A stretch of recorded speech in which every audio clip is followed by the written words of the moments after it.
So many founders come to us after trying half a dozen other programs. And that's not because those other programs were bad. It's usually because they were built on the wrong assumption.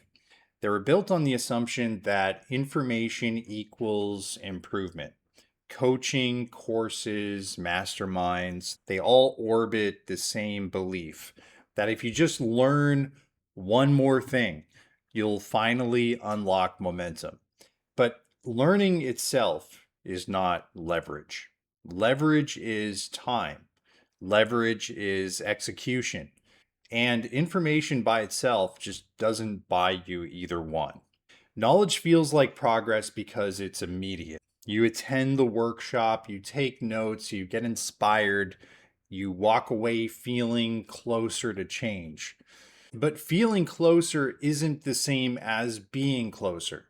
Implementation is where friction lives, the messy, invisible, unglamorous part that no one wants to film a course about. It's the part that happens in the hours you don't have and the bandwidth that you can't spare. That's why founders don't fail for lack of strategy, they fail for lack of structure. Most founders don't need more insight. They need insulation from chaos, from distraction, from the weight of having to do everything themselves. They don't need someone to tell them what to build. They need someone to make sure it gets built. Because that's what growth actually is. It's not a mindset, it's a mechanism. The ones who succeed aren't the most motivated or the most educated. They're the ones who replaced effort with architecture. So if you've ever wondered why all the advice in the world still leaves you stuck, it's because advice assumes you have capacity, but founders rarely do. They keep learning, hoping something will click, and nothing does, not because the lessons are wrong, but because the lessons don't install themselves.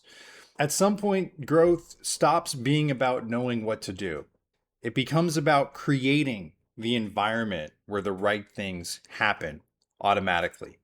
That's when your business starts to compound. Not when you learn more, when you build more that works without you. Coaching is a spark, but execution is the fire. And no amount of spark will matter if nothing catches. So if you've tried to learn your way to growth and it still feels like the gears aren't catching, the lesson isn't that you picked the wrong mentor, it's that the information by itself just doesn't scale. Systems scale, execution scales, partnership scales. Because at the end of the day, knowledge fills notebooks, execution fills calendars, and only one of those actually grows a business.